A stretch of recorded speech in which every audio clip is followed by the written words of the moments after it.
ठीक है। अच्छा, सबसे पहले तो ये बताइएगा कि नेचर ऑफ इकोनॉमिक्स का जो कॉन्सेप्ट हमने कल डिस्कस करा था, उसमें कोई कन्फ्यूजन तो नहीं है आप लोगों को कि इकोनॉमिक्स साइंस और आर्ट जो है उस दोनों में क्यों हम उसको कहते हैं कि इकोनॉमिक्स साइंस भी है और आर्ट भी है, मेथडोलॉजी के लिहाज से साइंस जैसी है, एप्लीकेशन के लिहाज से आर्ट जैसी है। फिर हमने बात करी थी कि इकोनॉमिक्स जो है क्या वो पॉजिटिव साइंस है या नॉर्मेटिव साइंस है। तो हमने ये देखा कि इकोनॉमिक्स जो है वो फैक्ट्स पे भी बात कर रही होती है और इकोनॉमिक्स जो है वो पॉलिसी मेकिंग की तरफ भी हम देख रहे होते हैं। ऑब्वियसली इकोनॉमिक्स के अंदर हम पॉलिसी मेकिंग कर रहे होते हैं कि अब ये फैक्ट है, ये प्रॉब्लम है, हम इस प्रॉब्लम को सॉल्व कैसे करना चाहिए, क्या तरीके यूज़ करने चाहिए। तो उसमें जो है वो फैक्चुअल क्वेश्चंस भी आ जाते हैं और ओपिनियन बेस्ड भी आ जाते हैं। इसलिए इकोनॉमिक्स पॉजिटिव और नॉर्मेटिव दोनों साइंस जो है कंसिडर की जाएगी। ब्रांचेस ऑफ इकोनॉमिक्स पे हमने कल बात करी थी कि इकोनॉमिक्स को हम दो मेन ब्रांचेस में डिवाइड करते हैं, माइक्रो और मैक्रो इकोनॉमिक्स। माइक्रो इकोनॉमिक्स में हम स्मॉल लेवल पे एनालिसिस कर रहे होते हैं, जबकि मैक्रो में हम एग्रीगेट लेवल पे एनालिसिस करते हैं, पूरी इकोनॉमी को स्टडी कर रहे होते हैं। देन हमने ये छोटा सा एक डिफरेंस पढ़ा था नीड और वांट्स का। फिर हम आगे आए थे, हमने देखे थे एजेंट्स और पार्टिसिपेंट्स ऑफ एन इकोनॉमी। ये कौन होते हैं? ये बेसिकली वो लोग हैं जो कि इकोनॉमी के अंदर डिसीजन मेकिंग कर रहे होते हैं, इनको हम इकोनॉमिक एक्टर भी कहते हैं। और हमारे पास कितने इकोनॉमिक एजेंट्स हैं? 4 इकोनॉमिक एजेंट्स होते हैं किसी भी इकोनॉमी में। कौन कौन से? नंबर 1 हाउस होल्ड इकोनॉमिक्स में कंज्यूमर्स को कहा जाता है। कंज्यूमर्स कौन होते हैं? वो ग्रुप ऑफ इंडिविजुअल्स जो कि कंज्यूम करते हैं गुड्स एंड सर्विसेज को और अपनी सर्विसेज को प्रोवाइड करते हैं फर्म्स को, ठीक है ना। तो कल हमने इस पे बात करी थी कि जाहिर है जब आप किसी जगह काम करोगे, आप इनकम अर्न करोगे तो फिर आप कंजम्पशन कर पाओगे। Without earning income consumption possible नहीं है। तो ये दो फंक्शंस कंज्यूमर के अंदर, हाउस होल्ड के अंदर लिखे हुए हैं कि वो अपनी सर्विसेज देंगे फर्म्स को और फिर उन सर्विसेज की वजह से जो उनको इनकम मिलेगी, जो रिवॉर्ड मिलेगा, उसको वो स्पेंड करेंगे गुड्स एंड सर्विसेज पर, ठीक है। डिसीजन मेकिंग क्या कर रहे होंगे कि उनके पास जो इनकम आ रही होगी वो ऑब्वियसली लिमिटेड होगी with respect to their wants. तो वो एलोकेट कर रहे होंगे अपनी इनकम को अमंग डिफरेंट गुड्स कि गुड ए ले लिया तो गुड बी नहीं ले पाएंगे, गुड बी ले लिया तो गुड ए नहीं ले पाएंगे, ट्रेड ऑफ, ठीक है ना। तो डिसाइड करना पड़ेगा कि भाई डिफरेंट नीड्स, डिफरेंट वांट्स के दरमियान अपनी इनकम को कैसे एलोकेट करना है कि ज़्यादा से ज़्यादा अपनी ख्वाहिशात को पूरा किया जा सके। देन हमने बात करी थी कि सेकंड इकोनॉमिक एजेंट हमारे पास फर्म्स आ जाती हैं, प्रोड्यूसर जो कि गुड्स एंड सर्विसेज को प्रोड्यूस कर रहे होते हैं इकोनॉमी के अंदर और अपने लिमिटेड रिसोर्सेज को अमंग डिफरेंट प्रोडक्ट्स एलोकेट करते हैं ताकि उनका ऑब्जेक्टिव क्या होता है? अपना प्रॉफिट बढ़ाना। हर प्रोड्यूसर का ऑब्जेक्टिव क्या होता है? ज़्यादा से ज़्यादा प्रॉफिट कमाना, ठीक है ना। लेकिन उसकी एक लिमिट है। क्यों लिमिट है? क्योंकि किसी भी चीज़ को प्रोड्यूस करने के लिए जो रिसोर्सेज चाहिए वो आपके पास अनलिमिटेड नहीं है, ठीक है ना। देन थर्ड इकोनॉमिक एजेंट हमारे पास गवर्नमेंट आ जाता है, जिसके हवाले से बात करी थी मैंने कि ये हम मैक्रो में ही डिस्कस करेंगे क्योंकि गवर्नमेंट जो है उसकी जो भी पॉलिसी है, जो भी चीज़ें हैं वो पूरी इकोनॉमी पे असरअंदाज होती हैं, ठीक है ना। तो एक गवर्नमेंट की जो भी पॉलिसीज़ वगैरह हैं वो सब हम मैक्रो इकोनॉमिक्स के अंदर डिस्कस करेंगे। गवर्नमेंट का काम क्या है, गवर्नमेंट क्या डिसीजन ले रही होती है? एक तो गवर्नमेंट लॉज बनाती है पूरी सोसाइटी को एक तरीके से चलाने के लिए, ऑर्गेनाइज करने के लिए। दूसरा ये कि गवर्नमेंट अपने लिमिटेड रिसोर्सेज को एलोकेट कर रही होती है अमंग डिफरेंट सेक्टर्स, ठीक है ना, कि किस सेक्टर पे कितने लगाने हैं रिसोर्सेज को कि ओवरऑल सोशल वेलफेयर बढ़ सके। और लास्ट हमने फॉरेन ट्रेडर्स डिस्कस किए थे जिसमें आपके पास कौन आ जाते हैं? Importers and exporters. ये 4 इकोनॉमिक एजेंट्स थे हमारे पास। देन हमने डिस्कस किया था एक कॉन्सेप्ट फैक्टर्स ऑफ प्रोडक्शन का। आई होप कि आप लोग जो है अगर मेरी बात मान रहे हैं तो आप लोग ये सारी स्लाइड्स रिवाइज करके आए होंगे, ये मैं एक्सपेक्ट करूँगी हर क्लास में, क्योंकि मैंने आप लोगों को स्लाइड भेज दी हैं, ठीक है ना। तो अब कोई ये वाला एक्सक्यूज़ नहीं कर सकता कि हमारे पास फला चीज़ नहीं थी। और स्लाइड नहीं भी है तो बुक आपके पास अवेलेबल है, आईकैप की वेबसाइट पे बुक रखी हुई है, मैंने भी आपको भेज दी थी, ठीक है। तो उसको रीड करके आएँ लाजमी। फैक्टर्स ऑफ प्रोडक्शन की अगर हम बात करें तो हमने क्या कहा था? फैक्टर्स ऑफ प्रोडक्शन किसे कहते हैं? वो रिसोर्सेज जो किसी भी चीज़ को बनाने के लिए आपको चाहिए होते हैं, जिनको हम इनपुट भी कहते हैं, ठीक है, उनको इकोनॉमिक्स में मेनली फैक्टर्स ऑफ प्रोडक्शन कहा जाता है। और फैक्टर्स ऑफ प्रोडक्शन 4 कैटेगरी में जो है उनको डिवाइड किया गया है। आपके पास लेबर है, एंटरप्रेन्योर है, लैंड है, कैपिटल है। लेबर और एंटरप्रेन्योर की डेफिनेशन हमने देखी थी कि कोई डिफरेंट डेफिनेशन नहीं है। इन जनरल जो हमें लगता है कि लेबर किसे कहते हैं, एक ह्यूमन एफर्ट, चाहे वो मेंटल हो या फिजिकल हो, with the aim of earning income, ये लेबर हो जाता है। ठीक है, एंटरप्रेन्योर कौन होता है? जो सारे फैक्टर्स को कंबाइन करता है, ऑर्गेनाइज करता है और रिस्क लेता है। अच्छा, एंटरप्रेन्योर से मुझे एक बात याद आई कि क्योंकि अभी पेपर्स चल रहे हैं जनवरी के, तो कल मेरे पास एक फीडबैक आया एंटरप्रेन्योर की रिस्पेक्ट से, एक एमसीक्यू आया हुआ था। तो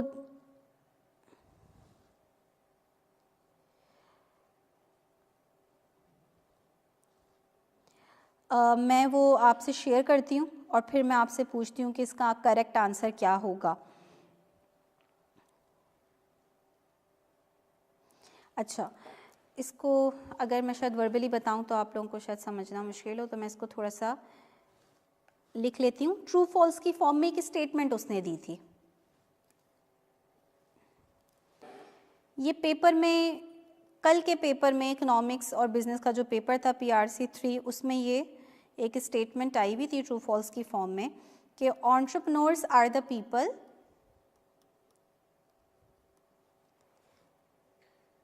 पहले अच्छे से पढ़िएगा, एनालाइज कीजिएगा स्टेटमेंट को।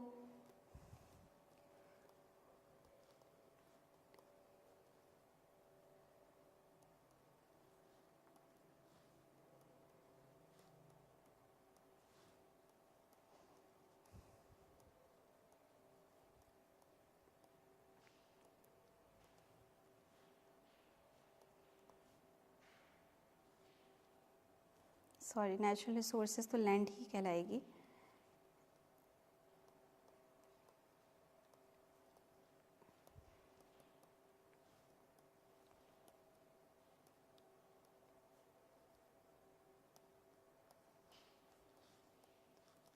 तो ये स्टेटमेंट आई हुई थी पेपर में, ठीक है, और उसने ऑप्शंस दिए हुए थे कि भाई स्टेटमेंट ट्रू है या फॉल्स है। ठीक है, तो अब आप लोग इस स्टेटमेंट को एनालाइज करें और बताएं कि ये रॉन्ग स्टेटमेंट है।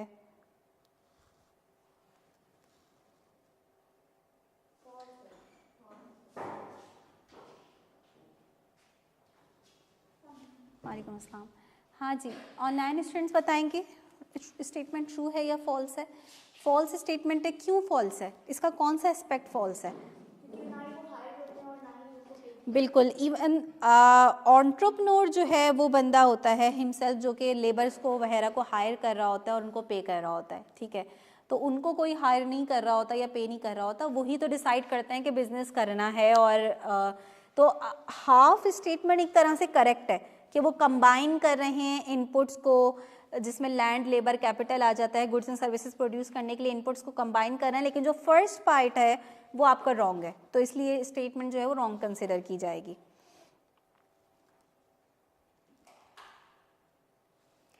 जबकि लैंड और कैपिटल के हवाले से हमने बात करी थी कि भाई इसकी डेफिनेशन इकोनॉमिक्स में थोड़ी सी क्या है, डिफरेंट है। इकोनॉमिक्स में लैंड किसे कहते हैं? All natural resources. ठीक है ना, जितने भी नेचुरल रिसोर्सेज हैं जो फ्री गिफ्ट ऑफ नेचर है, नेचर से हमें फ्री में चीज़ें मिली हैं, जैसे कि मिनरल्स, मेटल्स, फॉरेस्ट, सॉइल, ठीक है ना, रिवर्स, ये सारे के सारे जो हैं वो लैंड के अंदर आ जाते हैं।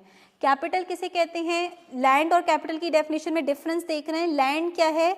Natural resources. कैपिटल क्या है? Man made resources. ये नेचुरल रिसोर्सेज नहीं है, ये वो रिसोर्सेज जो इंसान की बनाई हुई हैं, और इंसान उन रिसोर्सेज को यूज़ करके क्या कर रहा है? दूसरी चीज़ों को प्रोड्यूस कर रहा है। इसमें मशीन्स, बिल्डिंग, प्लांट्स वगैरह। ये प्लांट्स, अच्छा ये नेचुरल प्लांट्स, वो वाले पौधे वाले प्लांट की बात नहीं हो रही है। अगर किसी के जहन में यहाँ प्लांट्स देखकर वो प्लांट आ गया है, वही वाला प्लांट समझ रहे थे?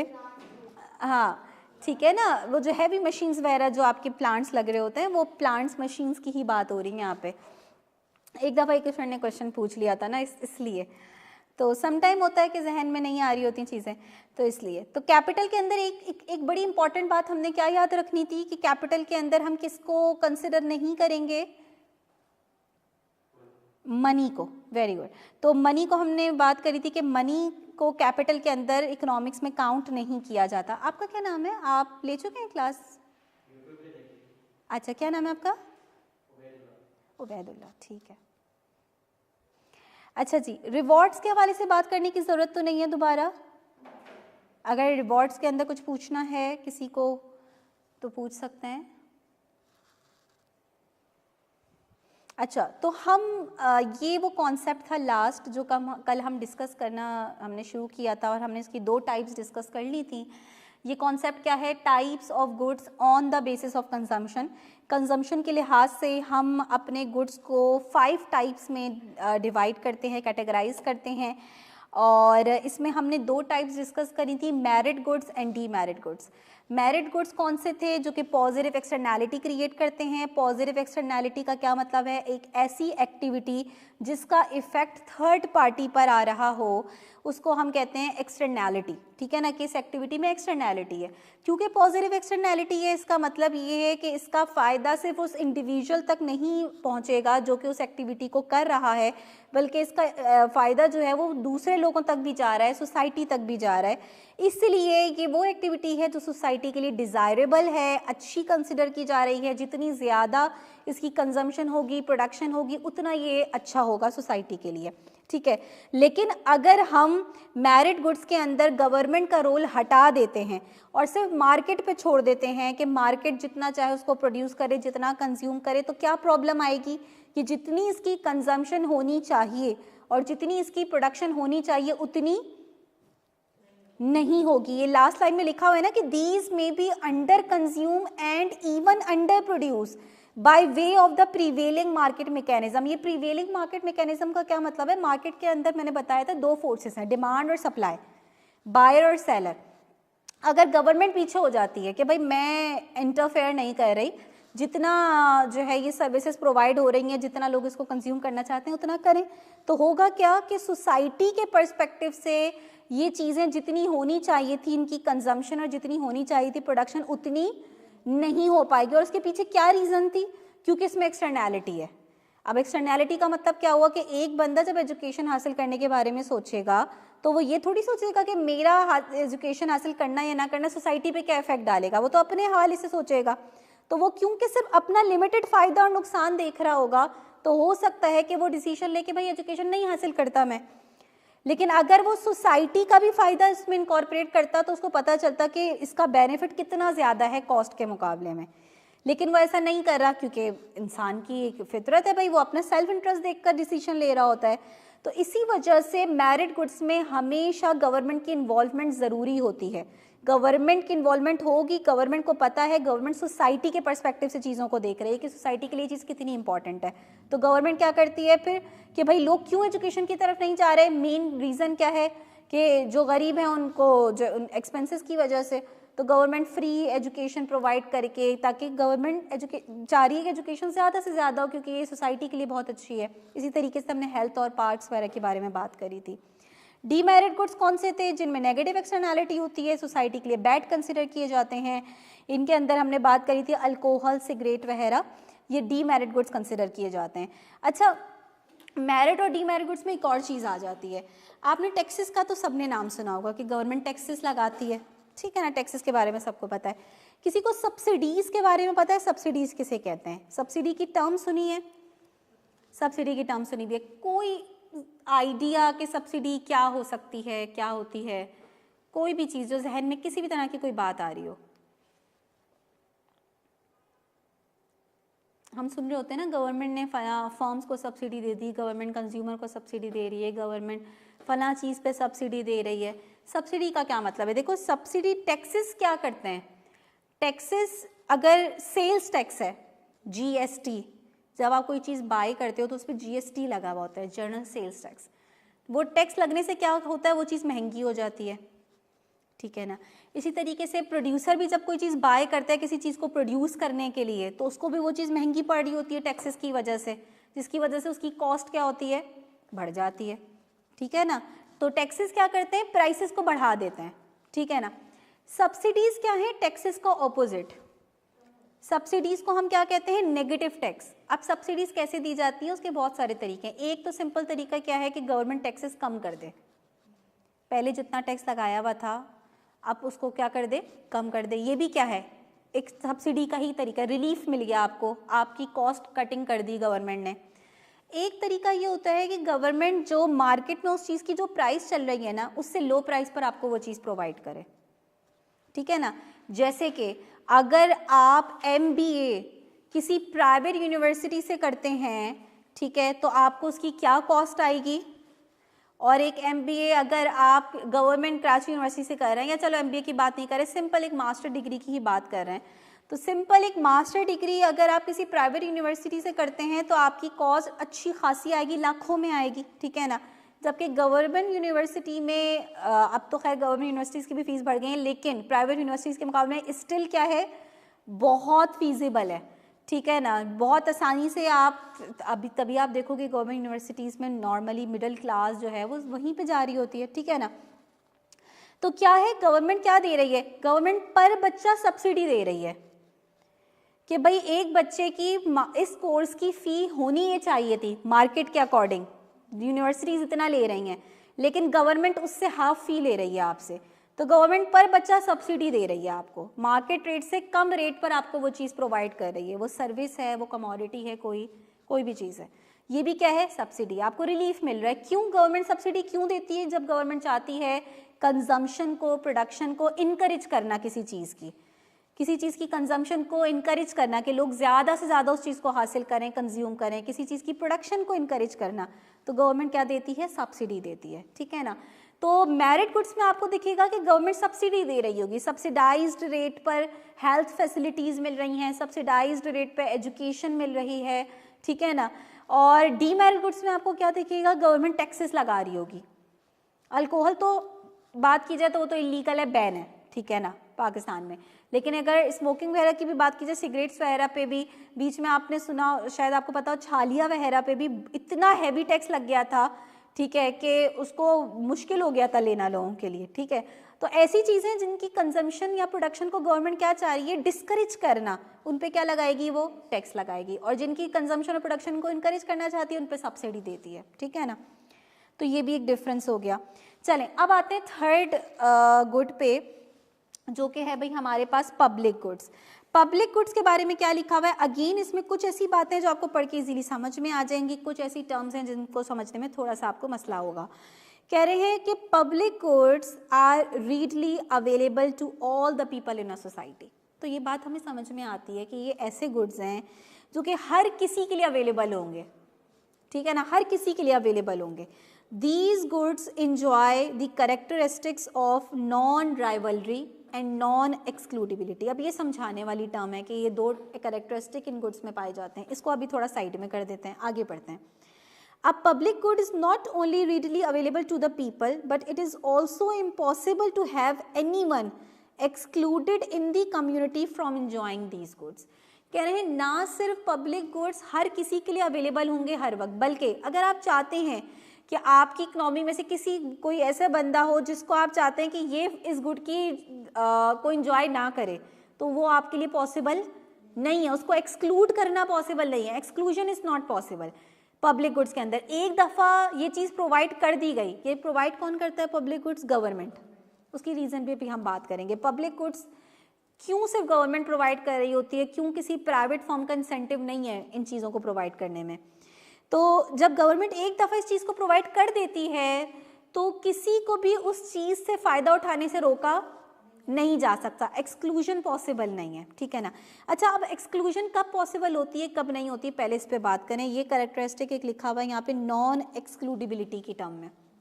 देखें, एक्सक्लूड करना कब पॉसिबल होता है, जब किसी चीज़ की कोई प्राइस होती है, ठीक है ना, जब किसी चीज़ की कोई प्राइस सेट हुई हुई होती है तो उसमें एक्सक्लूड करना पॉसिबल होता है। फॉर एग्जांपल, आप सुबह उठे, आपकी मदर ने बोला कि भाई ज़रा बाहर से ब्रेड लेकर आ जाओ। अब आप बाहर शॉप पे गए, आप ब्रेड वाले से आपने बोला भाई ब्रेड दे दें, उसने आपको ब्रेड दी, उसने बोला भाई 100 रुपये दे दें, आपने बोला मैं 100 रुपये नहीं दूंगा, वो ब्रेड आपसे ले लेगा, ठीक है ना। एक्सक्लूड करना पॉसिबल है, सप्लायर आपको जब तक वो चीज़ नहीं देगा जब तक आप उसके लिए पे नहीं करोगे, ठीक है, वो आपको रोक सकता है उस चीज़ को लेने से, एक्सक्लूड कर सकता है। यहाँ पे एक्सक्लूजन पॉसिबल है, एक्सक्लूडिबिलिटी की कैरेक्टरिस्टिक है। लेकिन अगर वो चाहते हुए भी आपको एक्सक्लूड ना कर सके, जो हम अभी एग्जाम्पल देखेंगे, तो हम कहेंगे कि फला गुड में क्या कैरेक्टरिस्टिक है, नॉन एक्सक्लूडिबिलिटी की, ठीक है ना। दूसरा कैरेक्टरिस्टिक भी समझते हैं, फिर हम एग्जाम्पल पर आते हैं।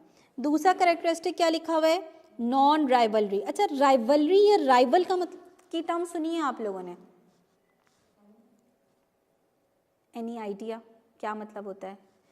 आप कोई बिजनेस कर रही हैं, आपकी कोई फर्म है, आप कह रही हैं भाई फला फर्म राइवल फर्म है मेरी, फला बंदा राइवल है।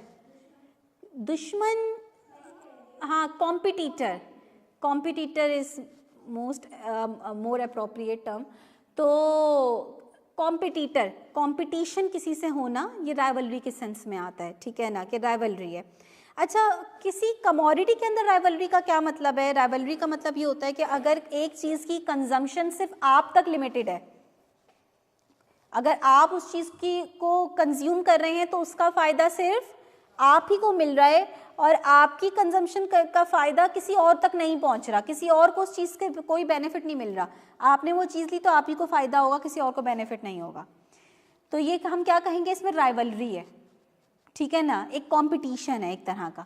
नॉन राइवलरी क्या कि किस बेनिफिट किसी एक तक महदूद ना रहे, सबको उसका बेनिफिट पहुंचे, ज्वाइंट कंजम्पशन हो रही हो एक चीज़ की, एक चीज़ की कंजम्पशन क्या हो रही हो, ज्वाइंट हो रही हो, सब एक साथ उसका फ़ायदा उठा रहे हो और किसी एक की कंजम्पशन करने से किसी दूसरे पे इफेक्ट ना आ रहा हो, मुझे फ़र्क ना पड़े कि आप भी उस चीज़ को एंजॉय कर रही हैं। तो इस कमोडिटी या इस सर्विस में क्या होगा, नॉन राइवलरी है, मुझे कोई फ़र्क नहीं पड़ता कि आप भी उस चीज़ को एंजॉय कर रही हैं, मैं भी उस चीज़ को एंजॉय कर रही हूँ। राइवलरी कब आती है? जब मुझे मसला होना शुरू हो जाए आपकी कंजम्पशन से, कि भाई आपकी वजह से मेरा फ़ायदा कम हो रहा है। बात आ रही है समझ में? मुश्किल तो नहीं है। राइवलरी जहाँ कंपटीशन है, ठीक है। नॉन राइवलरी जहाँ किसी को कोई मसला नहीं है, सब एंजॉय कर रहे हैं उस चीज़ को, ठीक है। अब चलो एग्जाम्पल लेते हैं इस पर। एग्जाम्पल में क्या लिखा हुआ है? सबसे पहली, नेशनल डिफेंस सिस्टम। भाई ये जो नेशनल डिफेंस सिस्टम है, ये जो एक सेंस ऑफ सिक्योरिटी है, एक सेंस ऑफ प्रोटेक्शन है कि भाई बॉर्डर्स पे हमारी फ़ौज है, हमें प्रोटेक्ट कर रही है। हाल ही में जो है 2025 में ये इंडिया वाला जो सीन हुआ था, इसमें हमने देखा कि भाई ठीक है, जितना भी मसला है लेकिन ये कि स्टिल वी आर सेफ। तो हमारी फ़ौज ने काफ़ी अच्छा सब कुछ किया, ठीक है ना। तो ये जो नेशनल डिफेंस सिस्टम की जो फैसिलिटी है, गवर्नमेंट ही दे रही है आपको, ठीक है ना। गवर्नमेंट ही हर साल इस पर कुछ ना कुछ लगा रही है, उसकी कॉस्ट आ रही है, बजट लगा रही है। अच्छा, दूसरा ये कि क्या जो भी इकोनॉमी में रह रहा है, किसी एक को आप उस सेंस ऑफ सिक्योरिटी से निकाल सकते हैं? भाई पॉसिबल ही नहीं है। मुल्क में जितने भी लोग हैं वो सब उस चीज़ को महसूस कर रहे हैं कि हम भाई प्रोटेक्टेड, एक जो प्रोटेक्शन फील है वो सबको फील हो रही है। दूसरी बात ये कि इसमें कोई नॉन राइवलरी नहीं है। एक दफ़ा मुझे जो फील हो रहा है, सेफ फील हो रहा है, मेरी वजह से किसी और की वो चीज़ कम नहीं हो रही है। सबको इक्वली सब उस चीज़ को एंजॉय कर रहे हैं, उस फीलिंग को, उस सेंस को। चले इसमें थोड़ा सा मज़ीद एक और एग्जांपल ले लेते हैं। स्ट्रीट लाइटनिंग की एग्जांपल भी पब्लिक गुड्स में ली जाती है। जो स्ट्रीट लाइट्स वगैरह लगी हुई होती हैं, ठीक है, आप बाहर जाते हैं, रोड्स वगैरह पे लाइट लगी हुई है, इसमें पहली बात नॉन राइवलरी है। कैसे? आप उधर से गुजर रहे हैं तो किसी और के गुजरने से आपकी लाइटनिंग पे कोई फ़र्क नहीं पड़ा कि भाई मुझ तक नहीं पहुंच पा रही है क्योंकि आप गुजर रहे हैं, ठीक है ना। तो भाई आपकी वजह से मेरा फ़ायदा कम हो रहा है, ऐसा नहीं है। आप किसी को एक्सक्लूड नहीं कर सकते, आप यहाँ से नहीं गुजरेंगे, ठीक है, ये पॉसिबल नहीं है। तो स्ट्रीट लाइटनिंग की फैसिलिटी भी पब्लिक गुड्स के अंदर ली जाती है। हाईवे नेटवर्क्स भी पब्लिक गुड्स में आते हैं अगर कोई टूल वगैरह नहीं है तो, वरना वो एक्सक्लूडिबिलिटी आ जाएगी। भाई आप होता है ना, भाई आप टूल एक रेट है, भाई आप इतना देंगे तो ही गाड़ी जा सकती है, अदरवाइज नहीं जा सकती। अगर तो ऐसा है तो फिर उसमें क्या एक्सक्लूजन आ गई, फिर वो प्योर पब्लिक गुड के अंदर नहीं आएगा। प्योर पब्लिक गुड कौन सा है? जिसमें आप किसी को एक्सक्लूड भी नहीं कर सकते, ठीक है ना। तो इसमें national defence system, street lightning वगैरह ये सब आ जाते हैं। नॉर्मली जो एक प्राइवेट गुड है, जो हम एक प्राइवेट, हम कोई भी चीज़ ख़रीदने जाते हैं किसी भी प्रोड्यूसर से, तो उसमें एक्सक्लूजन भी पॉसिबल है। जैसे मैंने ब्रेड की एग्जांपल दी, ठीक है, वो जब तक आपको वो चीज़ नहीं देगा, जब तक आप उसके लिए पे नहीं करोगे। दूसरा, उसमें राइवलरी भी है कि जो चीज़ आप ले रहे हैं उसका फ़ायदा आप ही को मिल रहा है, किसी और को नहीं मिलेगा। एक वक्त में सब उस चीज़ का फ़ायदा नहीं उठा रहे, ठीक है ना। तो ये दो डिफरेंस हो गए, पब्लिक गुड्स और दूसरा प्राइवेट गुड्स, ठीक है ना।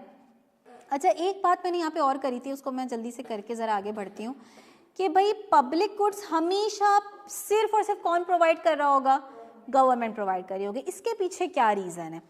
इसके पीछे एक सबसे इंपॉर्टेंट रीज़न क्या है कि इसमें क्या करेक्टरिस्टिक है, नॉन एक्सक्लूडिबिलिटी की। अच्छा मैं आपको मिसाल दूं, जैसे कि आपके एरिया में कोई पार्क बन रहा है, ठीक है ना, या आपकी एरिया के उधर जो स्ट्रीट वगैरह है उस पर लाइटनिंग की फैसिलिटी वगैरह प्रोवाइड की जा रही है, तो भाई एक जो है ना फर्म या कोई एक बंदा उठता है कि भाई हम लाइट्स वगैरह लगाएंगे, उसके लिए सबसे पैसे लेने जा रहे हैं। तो अगर कोई यूनियन वगैरह में हो या किसी को ज़रा सा भी आइडिया, तो आपको पता होगा कि लोगों से पैसे निकलवाना बहुत मुश्किल काम है, ठीक है ना। लोग मेंटेनेंस के पैसे नहीं देते, किसी चीज़ के पैसे नहीं देते, बड़ी मुश्किल, बिजली के पैसे नहीं देते। तो बहरहाल तो होगा क्या यहाँ पे कि जब आप जाओगे हर किसी से, आप दरवाज़ा खटखटा के बोलोगे भाई हम ये फैसिलिटी देना चाह रहे हैं, तो उसके लिए हमें इतनी कॉस्ट आ रही है, तो पर हाउस जो है ना हमें इतना जमा करना है। हर कोई नॉर्मली बिहेवियर क्या होता है लोगों का कि हर कोई ये सोचेगा कि यार अगर मैं नहीं देता, मेरे देने से क्या फ़र्क पड़ जाना है, खाली मेरी कॉस्ट से कोई और दे देगा, बाकी सब दे देंगे। और एक दफ़ा जब सबने दे दिया और वो चीज़ अवेलेबल हो गई, तो मुझे वहाँ से रोका नहीं जा सकता, भाई आप यहाँ से नहीं गुजरेंगे क्योंकि आपने पे नहीं किया, ये पॉसिबल नहीं है, क्योंकि एक्सक्लूजन पॉसिबल नहीं है, ठीक है ना, इस चीज़ की पॉसिबिलिटी नहीं है। तो मुझे तो मुफ्त में फ़ायदा मिल गया, यही सोच मैक्सिमम लोगों की होगी, जिसकी वजह से उस चीज़ की कॉस्ट ही कवर नहीं हो पाएगी और वो चीज़ प्रोवाइड ही नहीं हो पाएगी। तो यहाँ पे इस प्रॉब्लम को हम कहते हैं फ्री राइडर प्रॉब्लम।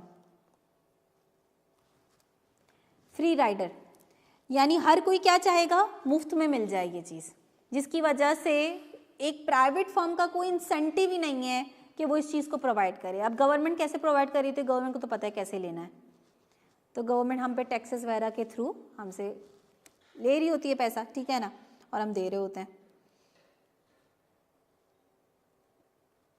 चलें, एक लास्ट टाइप्स ऑफ गुड्स के अंदर एक कैटेगरी आ जाती है जो कि यहाँ पे लिखी हुई है, क्लब गुड्स। अच्छा नया, नॉन एक्सक्लूडिबिलिटी तो बहुत ही आसान सी कैरेक्टरिस्टिक है। एक्सक्लूड करने का मतलब निकालना, किसी को रोक देना किसी चीज़ की कंजम्पशन से, ठीक है ना, निकाल देना एक बहुत ही जनरल मतलब है इसका। तो एक्सक्लूडिबिलिटी का मतलब तो ये हुआ कि अगर आप उस चीज़ के लिए पे नहीं करोगे तो आपको वो चीज़ कंज्यूम नहीं करनी दी जाएगी।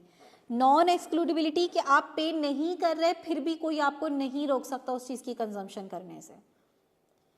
तो ये हमने बात की कि पब्लिक गुड्स में नॉन एक्सक्लूडिबिलिटी है, क्योंकि एक वक्त में हर कोई उसका बेनिफिट ले रहा है और उससे किसी को रोकना पॉसिबल नहीं है, जैसे हमने डिफेंस वगैरह के अंदर बात करी। क्लब गुड्स देखिए एक थोड़ा सा यूनिक है, आप इसमें देख रहे हैं इसमें और भी कुछ कैटेगरीज पढ़ाई जाती हैं, बट बहरहाल इसमें यही 5 लिखी हुई हैं। Club goods have the characteristics of excludability. अच्छा यानी ये कैरेक्टरिस्टिक तो इसमें कौन सी दिख रही है, प्राइवेट गुड वाली। ये कैरेक्टरिस्टिक एक्सक्लूडिबिलिटी की कैरेक्टरिस्टिक किसमें, प्राइवेट गुड में, कि एक्सक्लूजन इज पॉसिबल, यानी इसकी कोई ना कोई कॉस्ट है, कोई ना कोई प्राइस है। बट आर नॉन राइवल, ये नॉन राइवलरी की हमने कैरेक्टरिस्टिक किसमें देखी थी, पब्लिक गुड में। तो 2 डिफरेंट कैरेक्टरिस्टिक कंबाइन हो गई हैं इसमें। लेकिन पूरी बात क्या लिखी हुई है, club goods have the characteristic of excludability but are non rival till a point where congestion takes place. अब ये कंजेशन का क्या मतलब है, ये ऐसी चीज़ें हैं, इसीलिए इनका नाम क्लब गुड्स रखा गया है, जो कि एक साथ बहुत सारे लोग उसको एंजॉय कर रहे होते हैं उस चीज़ को, लेकिन एक टाइम तक इसकी कंजम्पशन नॉन राइवल रहती है। नॉन राइवल का मतलब समझ में आता है कि भाई मुझे मसला नहीं है आपके होने से, लेकिन एक पॉइंट वो आता है जिसको उसने क्या बोला है, कंजेशन। जब कंजेशन होना शुरू हो जाएगी तो मैं चाहूँगी कि आप उस चीज़ को ना कंज्यूम करें, ठीक है ना, क्योंकि मेरा फ़ायदा कम हो रहा है। जैसे इसकी बहुत सारी एग्जांपल्स हैं, बहुत सारी चीज़ें ऐसी हैं जो क्लब गुड्स में आ सकती हैं। स्विमिंग पूल्स की आप मिसाल ले लें, हम स्विमिंग पूल्स जाते हैं, तो अगर आप किसी भी चलो किसी भी वाटर पार्क की मिसाल ले लें। वैसे भी एक जनरल स्विमिंग पूल्स कुछ एरियाज़ में होते हैं ना, बने हुए होते हैं कि अगर आप यूज़ करना चाहते हैं तो आप कर सकते हैं, स्विमिंग वगैरह कर सकते हैं। उसकी एक फ़ी होती है ना जो आपको पे करनी होती है, अगर आप नहीं करेंगे तो आपको वो फैसिलिटी नहीं मिलेगी। तो पहली बात तो एक कैरेक्टरिस्टिक आ गई। दूसरा है कि क्योंकि वो स्विमिंग पूल है, तो वो पूल है, वो सिर्फ आपके लिए नहीं बनाया गया है कि बस एक आप अकेले स्विमिंग करें। ज़ाहिर है वो एक से ज़्यादा लोगों के लिए है, तो एक वक्त में काफ़ी सारे लोग उसको स्विमिंग पूल को यूज़ कर रहे होंगे, लेकिन उसकी एक लिमिट है, उसकी एक लिमिट है। एक टाइम तक तो आपको मसला नहीं हो रहा किसी दूसरे के होने से, लेकिन अगर एक उस एक पूल में 20-25 लोग आ गए, डिपेंड करता है कितना बड़ा पूल है, तो आपको फिर क्या होना शुरू हो जाएगा, प्रॉब्लम होना शुरू हो जाएगा। जाहिर है आपको स्विमिंग करनी है, बीच में लोग आ रहे हैं, आपको मसला होना शुरू हो गया, तो आप क्या चाहेंगे कि यार कुछ लोगों को निकाला जाए, भाई समझ में ही नहीं आ रहा, एंजॉय नहीं कर पा रहे हैं हम, ठीक है ना। इसी तरीके से सिनेमा हॉल्स की भी आप मिसाल ले सकते हैं, ठीक है। कभी कभार क्या होता है कि किसी जगह इतने आ जाते हैं, वो अगर कोई ऐसी बहुत सारे बिठा दिए उन्होंने, सीढ़ियों पे भी बिठा दिए, चलो वो बैठ जाओ, ठीक है ना, तो क्या होगा, शोर शराबा, लोगों की बातें, आप डिस्टर्ब होना शुरू हो जाएंगे, भाई जिस चीज़ के लिए आया था वही इंजॉय नहीं कर पा रहा। एक और मैं मिसाल देती हूँ यहाँ पे कि जो वाईफाई हम यूज़ कर रहे होते हैं अपने घरों में, एक वाईफाई सर्विस ले रहे होते हैं, उसके लिए आपको पे करना होता है, भाई आपका नेट वाला है उसको आपको पे करना है महीने का, ठीक है, वो आपको सर्विस मिल जाती है। वाईफाई सर्विस का भी यही है ना कि भाई उसकी एक लिमिट है, ठीक है ना। सम टाइम भाई आपके घर में गेस्ट आते हैं, आजकल तो नेट के बाहर कोई नहीं रह सकता, आते साथ वो पहली बात ये पूछते हैं कि भाई वो वाईफाई का पासवर्ड बता दो ज़रा, पासवर्ड डाल दो, ठीक है ना। अब आपने चाहते ना चाहते डाल तो दिया। अब एक पॉइंट ऐसा आता है कि जिसकी वजह से इतने सारे लोग जो है ना वो यूज़ करना स्टार्ट कर देते हैं कि आपका नेट स्लो होने शुरू हो गया है। जब तक आपका नेट सही चल रहा है तब तक कंजम्पशन क्या है, नॉन राइवल, बहुत सारे लोग उस चीज़ को यूज़ कर रहे हैं, किसी को किसी दूसरे से मसला नहीं हो रहा। लेकिन जब स्लो होना शुरू हो जाता है, अब मसला शुरू हो गया। अब आप बोलेंगे फलां को कि भाई नेट बंद करो, भाई मेरा नहीं चल रहा, मुझे कोई काम करना है, ठीक है ना, प्रॉब्लम होना शुरू हो गई है। अब नॉन राइवल से क्या होगा, ये राइवल की तरफ चली गई है कंजम्पशन, ठीक है ना। तो एक पॉइंट तक नॉन राइवल होगी till a point where congestion takes place. मेरे ख्याल में इतनी सारी एग्जाम्पल्स है, अब कोई कन्फ्यूजन बची नहीं होगी। बात समझ में आ गई? किसका? कंजस्शन का मतलब ये है ना, कंजस्शन जो हम एक्चुअल में यूज करते हैं, भाई कंजस्शन हो रही है, हम कंजस्शन की टर्म यूज करते हैं ना, यानी एकदम बहुत सारे लोग आ गए, वो उसकी जो उसका एक लिमिट थी ना, वो लिमिट से ज्यादा लोग उस हो गए, जिसकी वजह से आपको मसला होना शुरू हो गया। आपको, आप जो एंजॉय कर रहे थे उस फैसिलिटी को, आपको वो फैसिलिटी एंजॉय नहीं कर पा रहे हो, आपको उसका बेनिफिट पूरा नहीं पहुंच रहा।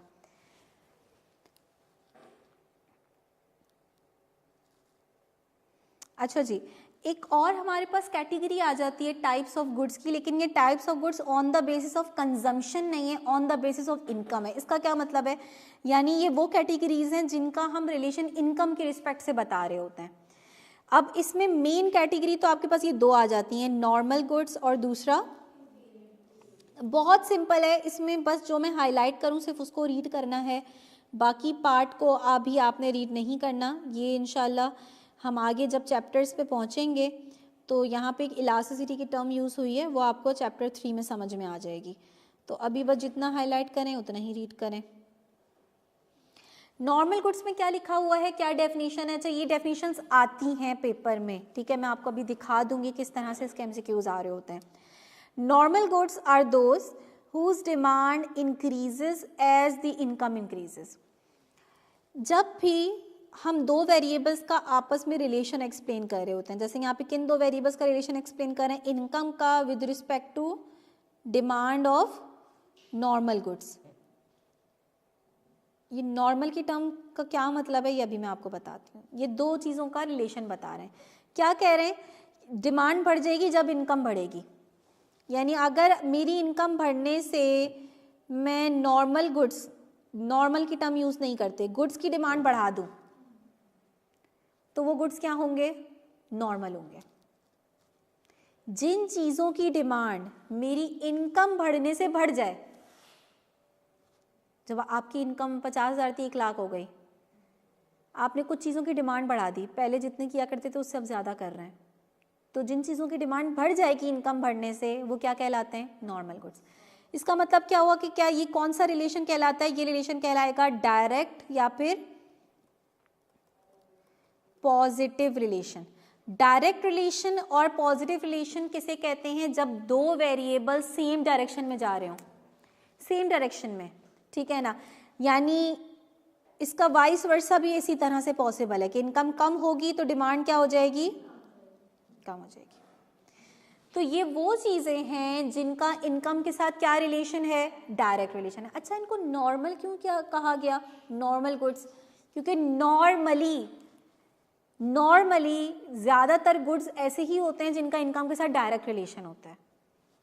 जब हमारी इनकम बढ़ती है तो ज़्यादातर चीज़ें ऐसी होती हैं जिनकी डिमांड हम पहले से ज़्यादा कर देते हैं, तो इसलिए इनको नॉर्मल गुड्स कहा गया, ठीक है ना। यानी ये नॉर्मली ऐसा ही होता है ज़्यादातर गुड्स के केस में कि चीज़ों की डिमांड हम बढ़ा देते हैं। लेकिन वो कह रहे हैं कि कुछ गुड्स ऐसे होते हैं जिनका इनकम के साथ क्या रिलेशन होता है, इनवर्स, ठीक है ना, इनवर्स रिलेशन होता है। उनको हम क्या कहते हैं, इन्फीरियर गुड्स। अब inferior goods are those whose demand decreases as the income increases. Opposite आपको दिख रही है डायरेक्शन, इनकम बढ़ रही है तो आप इन चीज़ों की डिमांड क्या कर रहे हैं। एग्जाम्पल क्या लिखी हुई, कहने सच एज पब्लिक ट्रांसपोर्ट। अच्छा, अब ये ज़रूरी नहीं है, ठीक है, पब्लिक अक्सर बाहर के मुल्कों में जो है फॉरेन कंट्रीज़ वगैरह में वो पब्लिक ट्रांसपोर्ट को प्रेफर कर रहे होते हैं क्योंकि भाई इन्वायरमेंट के लिए अच्छा है, बजाय इसके कि हर बंदा अपनी गाड़ी लेकर सड़क पर निकल आए, उससे और ट्रैफिक भी ज़्यादा होगा और मसले मसाइल होंगे, इन्वायरमेंटल इश्यूज़ क्रिएट होंगे। तो बेहतर है कि पब्लिक ट्रांसपोर्ट, और उनकी पब्लिक ट्रांसपोर्ट और हमारी पब्लिक ट्रांसपोर्ट में ज़मीन और आसमान का डिफरेंस है। लेकिन बहरहाल पब्लिक ट्रांसपोर्ट को यूजुअली हमारे जैसे कंट्रीज़ में एक इन्फीरियर गुड कंसिडर किया जाता है कि भाई एक चीप ऑल्टरनेट है, ठीक है ना। जिनकी इनकम कम है वो ज़्यादातर पब्लिक ट्रांसपोर्ट को प्रेफर कर रहे होते हैं, और जब जिनकी इनकम बेहतर होती है वो फिर कोई अपना मीन ऑफ ट्रांसपोर्ट यूज़ कर रहे होते हैं, ठीक है ना, बाइक यूज़ कर ली, गाड़ी यूज़ कर ली, ठीक है ना। तो पब्लिक ट्रांसपोर्ट भी इन्फीरियर गुड्स में आएगा, यानी जिनकी इनकम कम है वो ऐसी चीज़ों को ज़्यादा डिमांड कर रहे हैं, और जिनकी इनकम ज़्यादा वो ऐसी चीज़ों को, ठीक है। दूसरी एग्जांपल यहाँ पे लिखी हुई है second hand products. Second hand products हैं, उसमें बहुत सारी चीज़ें आ जाती हैं, गाड़ी आ जाती है, मोबाइल आ जाता है, बहुत सारी चीज़ें आ जाती हैं। जो जब आपकी इनकम कम होती है तो आप प्रेफर करते हैं सेकंड हैंड प्रोडक्ट्स को, ठीक है ना, और जब आपकी इनकम ज़्यादा होती है तो ज़ाहिर है फिर आप बेहतर चीज़ की तरफ जाओगे, सेकंड हैंड चीज़ों की तरफ नहीं जाओगे। तो सेकंड हैंड प्रोडक्ट्स भी क्या हैं, इन्फीरियर गुड्स हैं, क्योंकि ये चीप है, ठीक है ना। तो जिनकी इनकम कम है वो प्रेफर करते हैं कि वो सेकंड हैंड प्रोडक्ट्स की तरफ जाएं, और जिनकी इनकम ज़्यादा है वो फिर इसको प्रेफर नहीं करते। तो इनकम का इन्फीरियर गुड्स के साथ क्या रिलेशन है, इनवर्स रिलेशन है। नॉर्मल गुड्स का क्या रिलेशन था, डायरेक्ट पॉजिटिव रिलेशन था। अच्छा, एक कैटेगरी यहाँ पे वो और बता रहे हैं, सुपीरियर गुड्स। ये कोई अलग से कुछ नहीं है, बेसिकली ये नॉर्मल गुड की ही कैटेगरी है। भाई दो ही रिलेशन हो सकते हैं ना, तो पॉजिटिव या नेगेटिव। तो ये पॉजिटिव रिलेशन ही है, लेकिन देखिए आप पढ़ें इसमें क्या कह रहे हैं कि superior goods are those goods that tend to make up the larger proportion of an individual's consumption as the income rises। यानी जब आपकी इनकम बहुत ज़्यादा बढ़ जाती है तो ये वो चीज़ें हैं जो जिन पे आपकी इनकम का एक अच्छा खासा पोर्शन स्पेंड हो रहा होता है, यानी एक्सपेंसिव चीज़ें होंगी जिन पे आपकी इनकम का अच्छा खासा पोर्शन स्पेंड हो रहा है। They can be taken as an extreme form of normal good. ये नॉर्मल गुड ही है लेकिन उसकी क्या है, एक्सट्रीम फॉर्म है, सुपीरियर गुड, इसको लग्जरी गुड भी कहते हैं, ठीक है ना। अच्छा, आगे वाली बात को हम इग्नोर करेंगे फिलहाल। It can also be termed as luxury good that is not bought below a certain level of income. हर कोई इनको अफोर्ड नहीं कर सकता। एक सर्टेन लेवल से जब आपकी इनकम बढ़ेगी तो आप ऐसी चीज़ों को अफोर्ड कर सकेंगे, जैसे कि लग्जरी कार की उन्होंने मिसाल दिया, उसमें आज बहुत सारी आप डाल सकते हैं, ठीक है ना। गाड़ी हो सकता है बहुत सारे लोग अफोर्ड करें, ठीक है ना, लेकिन हर कोई जो है ना ऑडी सिविक अफोर्ड ही नहीं कर सकता, ठीक है। उसकी डिमांड एक स्पेसिफिक ही कर रहे होंगे। तो ये बात है कि सुपीरियर गुड्स जो है वो नॉर्मल गुड की ही कैटेगरी है। नॉर्मली जो पेपर में आपके पास क्वेश्चन आ रहा होता है वो नॉर्मल और इन्फीरियर का आ रहा होता है। सुपीरियर की बस जो फर्स्ट लाइन है उसको थोड़ा सा याद रखिएगा कि ये जब आपकी इनकम एक सर्टेन लेवल से बढ़ती है तो आपकी इनकम का एक लार्ज प्रोपोर्शन इन पे स्पेंड हो रहा होता है। अच्छा, अब मैं आपको थोड़ी सी जो है ना एग्जांपल्स दिखाती हूँ। ये आप फाइल देख रहे हैं जिसको अभी मैंने हाईलाइट करा है, सिलेक्ट करा है। ये क्या है, लिखा हुआ है PRC 3 इंपॉर्टेंट क्वेश्चंस जनवरी अटैम्प्ट। अच्छा, ये वो MCQs हैं जो आप लोगों की मे अटैम्प्ट के लिए भी मैं प्रोवाइड करूँगी। ये वो MCQs हैं जो कि पेपर में एज इट इज़ आ रहे होते हैं, एज इट इज़ उठ के आ जाते हैं पेपर में, ठीक है ना। यानी ये पेपर के लिए मोस्ट इंपॉर्टेंट MCQs हैं। इसमें जो भी MCQ मैं आपको दिखाऊंगी ये वो MCQ है जो पेपर में आया हुआ है, ठीक है ना। एक तो वो है ना कि इन जनरल मैंने आपको एक चैप्टर के कौन कौन किस किस तरह से आ सकते हैं वो MCQs दिए। एक मैं आखिर में दूंगी कि जो आए हुए MCQ हैं पेपर में अभी तक, जब से PRC स्टार्ट हुआ है, जब से जो MCQs आ रही हैं फ्रीक्वेंटली और ये रिपीट होते हैं, ठीक है। अच्छा, अब इसमें हम देखते हैं कि जितना हमने पढ़ा उसमें से अगर कोई क्वेश्चन आया हुआ, देखें सबसे पहले आपको क्या दिख रहा है, 11 पे एक स्टेटमेंट दिख रही है आपको, normative science deals with the factual questions, true और फॉल्स, फॉल्स। ये फैक्चुअल क्वेश्चंस जो डील कर रही होती है वो कौन सी होती है, पॉजिटिव साइंस होती है। नॉर्मेटिव साइंस तो एक ओपिनियन बेस्ड है, ठीक है ना। आगे बढ़ते हैं, देखते हैं कि अच्छा इसमें जो पहला पार्ट है जितना पढ़ा उसमें से बहुत ज़्यादा क्वेश्चन नहीं होती। अच्छा, एक आ गया आपके पास 21, which of the following is not a measure of income earned bye a factor of production. जिस जो भी नॉट वाले क्वेश्चंस होते हैं उनको बड़ा आपने रिलैक्स होके पढ़ना है, समझना है। फिर कह रहे हैं कि ये जो 4 ऑप्शन दिए इसमें से कौन सा वो ऑप्शन है जो कि हमने फैक्टर ऑफ प्रोडक्शन के रिवॉर्ड पढ़े थे ना, वो रिवॉर्ड नहीं है किसी भी फैक्टर ऑफ प्रोडक्शन का। तो टैक्सेस हमने किसी का भी रिवॉर्ड नहीं पढ़ा, ना वो लैंड का रिवॉर्ड है, ना वो लेबर का, ना वो कैपिटल का, ना ही वो एंटरप्रेन्योर का। ऐसा ही है, ठीक है। तो टैक्सेस इसका ऑप्शन हो जाएगा करेक्ट। अच्छा, फिर हम आगे बढ़ते हैं। अच्छा, 26 में वो कह रहा है कि ये बीच में बहुत आ रहा था ये एमसीक्यू स्टूडेंट्स के पास, when the fisherman catch a fish and sells in the market his reward is called. वो नहीं, इंटरेस्ट किस तरह से हो रहा है, वो प्रॉफिट है, वो प्रॉफिट है, वो उसको किसी ने हायर नहीं किया हुआ, वही वाली बात कि उसको कोई हायर नहीं कर रहा और उसको कोई पे नहीं कर रहा, ठीक है ना। तो उसका जो रिवॉर्ड है वो प्रॉफिट के अंदर आएगा। फिर 32 आ गया, what is not a factor of production. जैसे कि मैंने कहा था कि ये भी क्वेश्चन आता है, मनी आ जाएगा इसमें, ठीक है ना।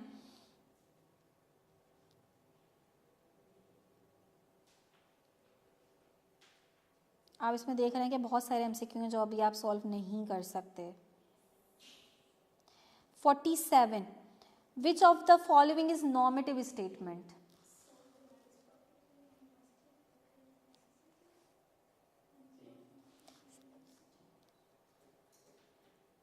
नॉर्मेटिव स्टेटमेंट क्या होती है, ओपिनियन बेस्ड स्टेटमेंट होती है। ज़्यादातर उसमें आप ये शुड बी या ऑट टू बी की टर्म देखेंगे, ऐसा होना चाहिए।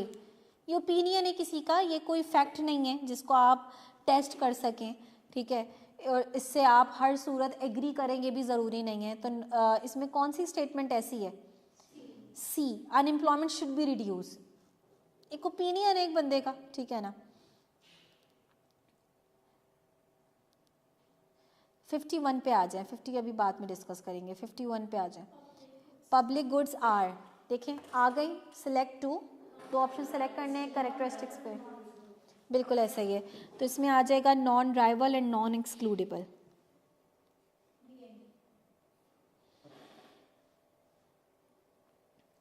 अच्छा, आगे बढ़ते हैं, और कोई कर सकते हैं हम 54 कर सकते हैं। Who says that economics is a social science. तो हाँ, ये वैसे सबसे पहले मार्शल ने ही कहा था, तो ये होना मार्शल ही चाहिए इसमें।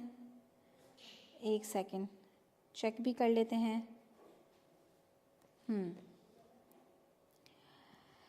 अच्छा जी, और कोई है। अच्छा, अब ये बिल्कुल 65, पता नहीं सम टाइम एक बड़े कोई अजीबो गरीब पे आपके क्वेश्चन आ रहे होते हैं। 65 देखने वो कह रहे हैं vegetation belongs to which factor of production.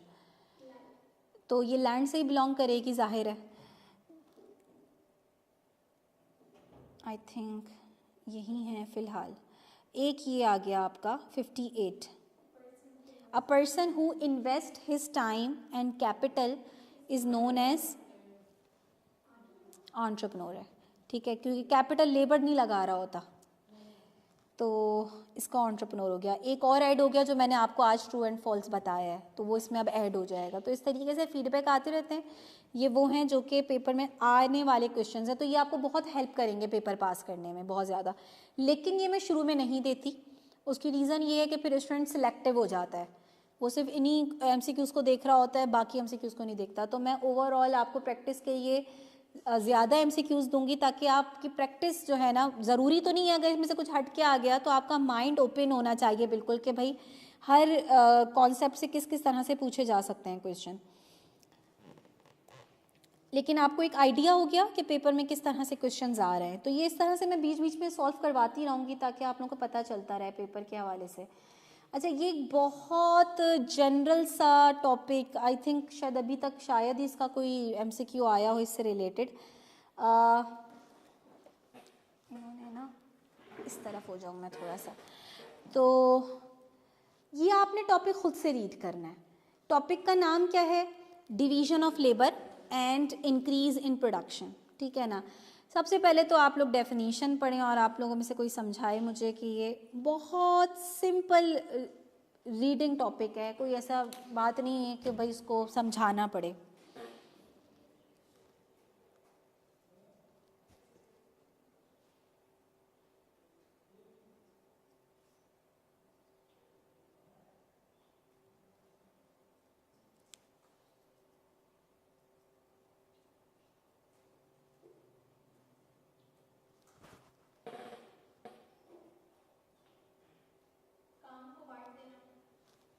बिल्कुल ऐसा ही है।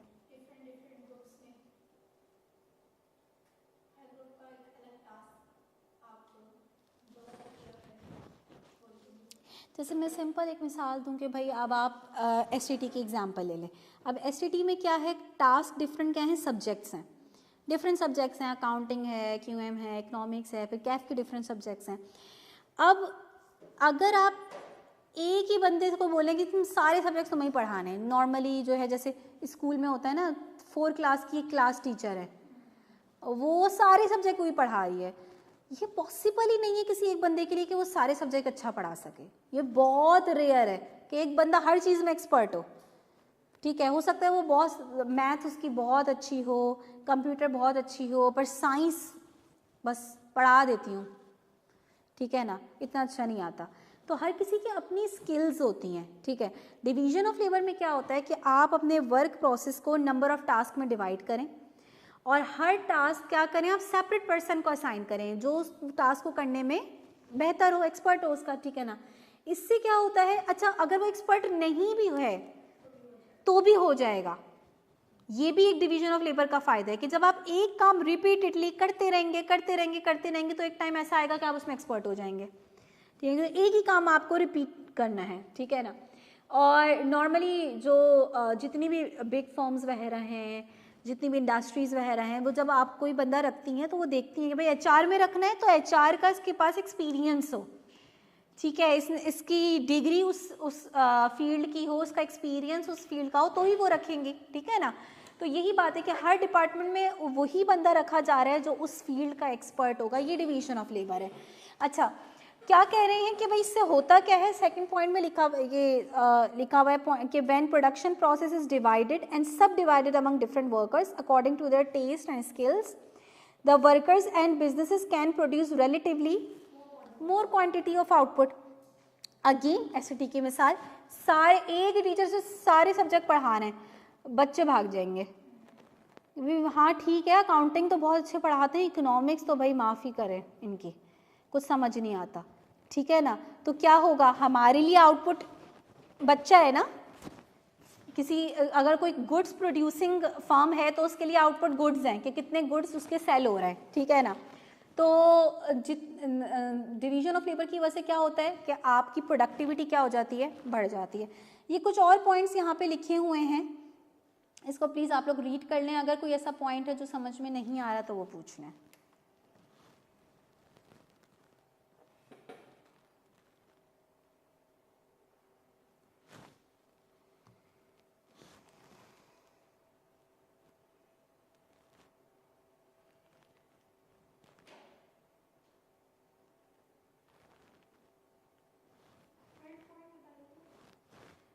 थर्ड पॉइंट, बिल्कुल ठीक है। अच्छा, अब ये थर्ड पॉइंट ही इम्पॉर्टेंट है, बाकी पॉइंट्स जो है ना वो पढ़ने से आपको इजीली समझ में आ रहे होंगे। कह रहे हैं कि specialisation decreases cost per unit of output. अच्छा, ये जो cost per unit of output है, इसके लिए एक टर्म यूज की जाती है, एवरेज कॉस्ट, ठीक है। अभी इस पॉइंट पर मैं इसको उतना डीप में नहीं जाऊंगी, ये टॉपिक बहुत, ये वाली बात इम्पॉर्टेंट है किस रिस्पेक्ट से? स्पेशलाइजेशन एवरेज कॉस्ट को कैसे कम कर रही है? एवरेज कॉस्ट क्या है? पर यूनिट कॉस्ट, एक यूनिट बनाने पर जो आपकी कॉस्ट आ रही है, ठीक है, उसको क्यों कम कर रही है? क्योंकि स्पेशलाइजेशन और डिवीजन ऑफ लेबर की वजह से क्या हो रहा है? प्रोडक्शन बहुत ज़्यादा हो रही है। बेसिकली प्रोडक्शन जब बहुत ज़्यादा हो रही होती है, कभी आपने ये बात सुनी है कि भाई एक स्मॉल बिजनेस जो बंदा चला रहा होता है उसको relatively average cost per unit cost ज़्यादा आ रही होती है, उसको बनाने में ज़्यादा कॉस्ट लग रही होती है क्योंकि वो कम चीज़ें बना रहा होता है। जब आप जितना ज़्यादा बल्क में प्रोड्यूस करते हो उतनी आपकी कॉस्ट क्या होने लग जाती है? कम होने लग जाती है। तो जितना ज़्यादा प्रोडक्शन की तरफ आप जाते हैं उतना आपकी पर यूनिट कॉस्ट क्या होती चली जाती है? मिनिमाइज होती चली जाती है। ये वही वाली बात है, specialisation cost per unit of output को क्यों कम कर रही है? क्योंकि स्पेशलाइजेशन प्रोडक्टिविटी को बहुत बढ़ा रही है। तो डायरेक्ट कनेक्शन नहीं है, ये चेन है एक, कि स्पेशलाइजेशन की वजह से क्या हो रहा है कि जब आप स्पेशलिस्ट और एक्सपर्ट को उस काम को करवा रहे हो तो उनकी प्रोडक्टिविटी क्या है? बहुत ज़्यादा। और जब प्रोडक्टिविटी बहुत ज़्यादा हो रही है तो आपकी पर यूनिट कॉस्ट क्या आ रही है? कम आ रही है। इसको हम डिटेल में पढ़ेंगे चैप्टर 4 के अंदर, अभी बस इसको इस तरह से ही समझ लें कि जब आप बल्क में प्रोड्यूस करते हैं तो आपकी कॉस्ट कम आती है। अच्छा, फोर्थ पॉइंट सिंपल की बात है कि वो एक लास्ट लाइन से आपको बता रहे हैं, a jack of all trade is master of none. एक बंदा कहता है मुझे सब आता है, तो सब तो आता है लेकिन वो फिर मास्टर नहीं होगा किसी एक चीज़ में, ठीक है ना। जैसे आप मेडिकल फील्ड में आप पढ़ रहे होते हैं, MBBS कर रहे हैं, आखिर में फिर आप स्पेशलाइजेशन करते हैं किसी एक उसमें, कि भाई आप किसी एक उसमें चले गए हैं, आप किस चीज़ के सब सर्जन बन रहे हैं किसी उसके, या कुछ और किसी और उसमें जाना चाह रहे हैं, तो किसी एक उसमें आप स्पेशलाइजेशन करते हैं। ये बिल्कुल वही बात है। तो किसी एक चीज़ में मास्टर होना इम्पॉर्टेंट है, ना कि ये कि आपको हर चीज़ आती तो है लेकिन आपको अच्छी एक्सपर्ट आप किसी चीज़ में भी नहीं हो। अच्छा, ये फिफ्थ पॉइंट को उन्होंने क्या किया है? डिवीजन ऑफ लेबर को थोड़ा सा कंट्रीज़ के रिस्पेक्ट से, कंट्रीज़ के पॉइंट ऑफ व्यू से बात करिए। देखिए, इसको आप इस तरह से समझें, पहले तो आप रीड करें इस पॉइंट को, फिर मैं समझाऊंगी।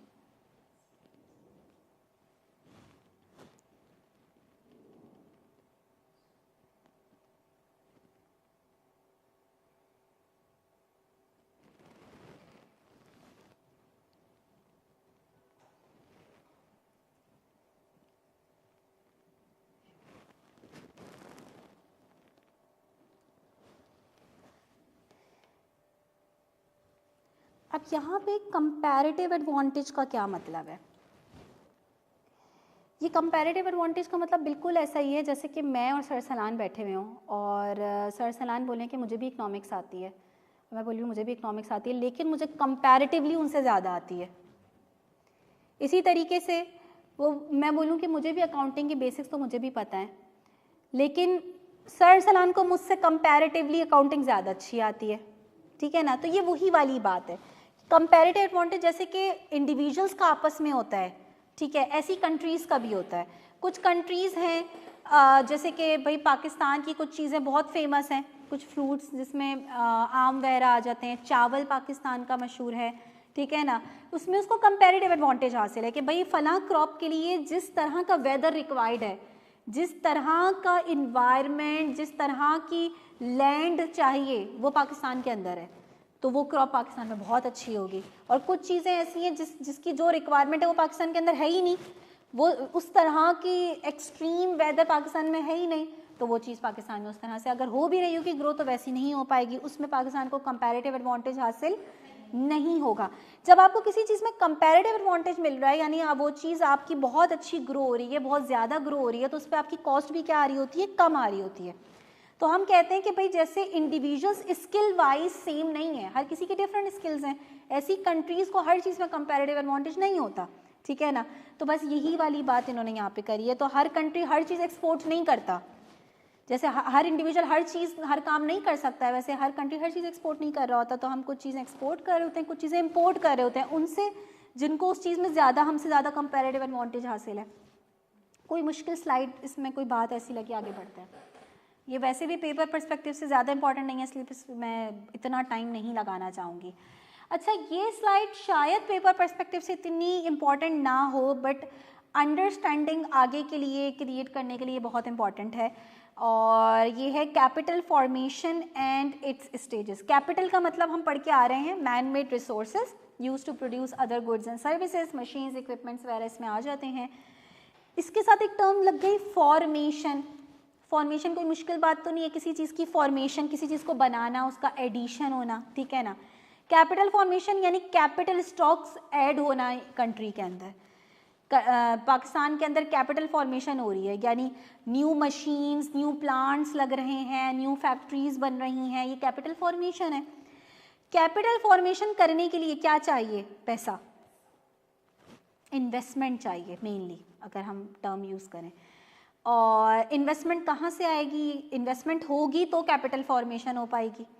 तो उसके वो कुछ स्टेजेस बता रहे हैं। The process of capital formation involves the following 3 stages. कह रहे हैं इन्वेस्टमेंट करने के लिए पैसा चाहिए, कैपिटल फॉर्मेशन का। Investment and capital formation both are same, investment से ही कैपिटल फॉर्मेशन होती है।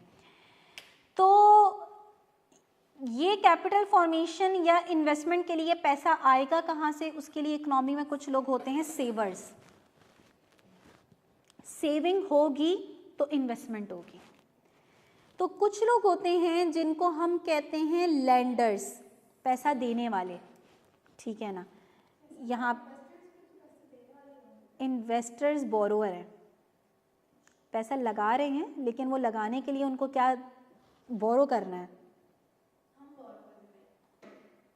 आप इन्वेस्टर नहीं हैं, आप बैंक में जाके पैसा रख रही हैं अपना, तो आप पैसा सेव कर रही हैं। आप बैंक से कह रही हैं कि भाई ये मेरा डिपॉजिट है, आप लेंड कर रही हैं पैसा, क्योंकि वो पैसा बैंक में तो नहीं रहेगा।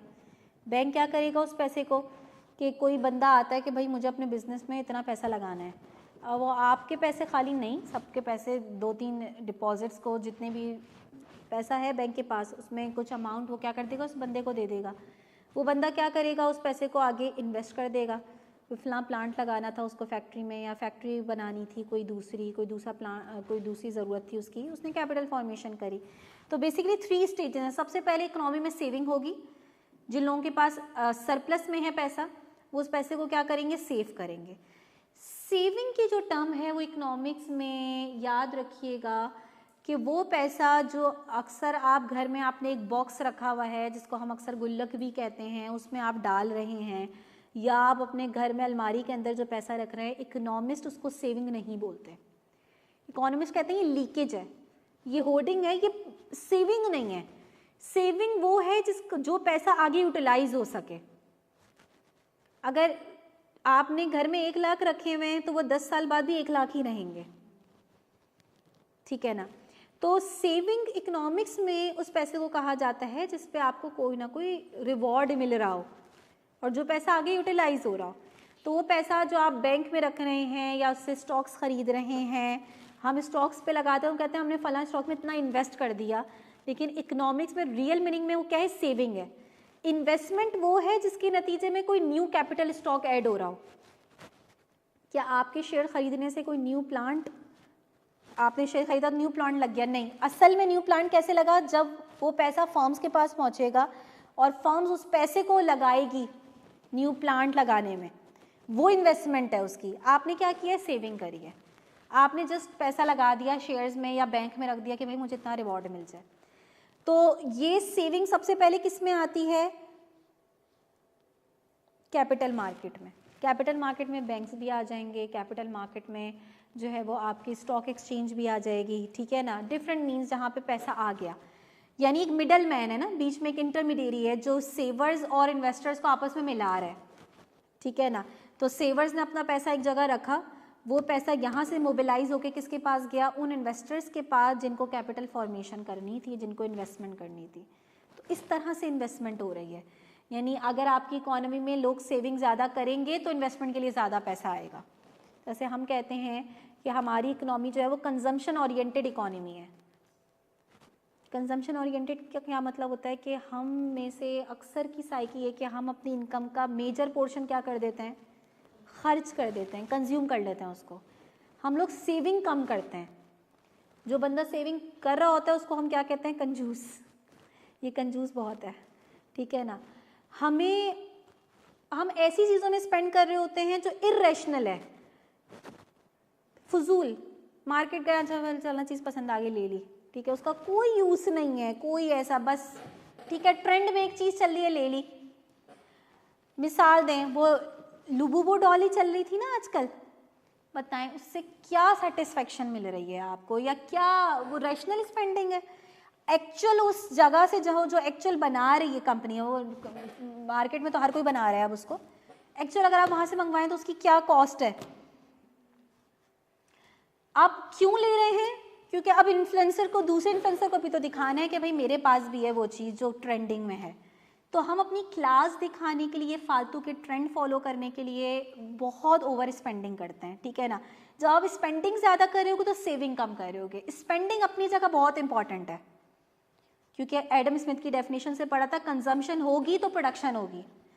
लोग खर्च करेंगे तो फर्म्स ज़्यादा प्रोड्यूस करेंगी, ज़्यादा प्रोडक्शन होगी तो इकोनॉमी ग्रो करेगी। बट बहरहाल सेविंग की अपनी जगह इंपॉर्टेंस है, तो लोग पैसा सेव करेंगे तो वो पैसा आगे इन्वेस्टमेंट में यूटिलाइज होगा, ठीक है।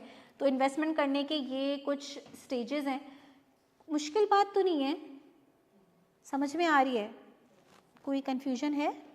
मुझे फेस से, तुम्हारा फेस ऐसा क्यों होता है कि उससे मुझे लगता है देख कर के तुम कंफ्यूज हो? अगर तो कंफ्यूज हो, कोई क्वेश्चन हुआ करे तो पूछ लिया करो। कुछ पूछना है? अच्छा, मेन हमारा यहाँ पर स्लाइड में अब इतना ज़्यादा कुछ बचा नहीं है। एक स्लाइड ये स्कार्सिटी की है, आई थिंक इसमें कुछ बताने वाली बात नहीं है। हमने पढ़ा था स्कार्सिटी या स्कार्सिटी किसे कहते हैं, लिमिटेड, शॉर्ट होना किसी चीज़ का। और ये इकोनॉमिक्स में एक बहुत फेमस कॉन्सेप्ट है। इकोनॉमिक्स जो है ना, इट रिवॉल्व्स अराउंड स्कार्सिटी, कि भाई resources are limited, are wants are unlimited. तो मेन इकोनॉमिक्स का जो फंडामेंटल प्रॉब्लम है वही ये है। ये हमारा लास्ट कॉन्सेप्ट है। यहाँ इस कॉन्सेप्ट के बाद और इससे नेक्स्ट स्लाइड भी इसी कॉन्सेप्ट से रिलेटेड है। 19 स्लाइड तक मैंने कहा था कि हम करेंगे, और अब जो हमारी नेक्स्ट क्लास होगी वो कल होती है या मंडे होती है, आई डोंट नो।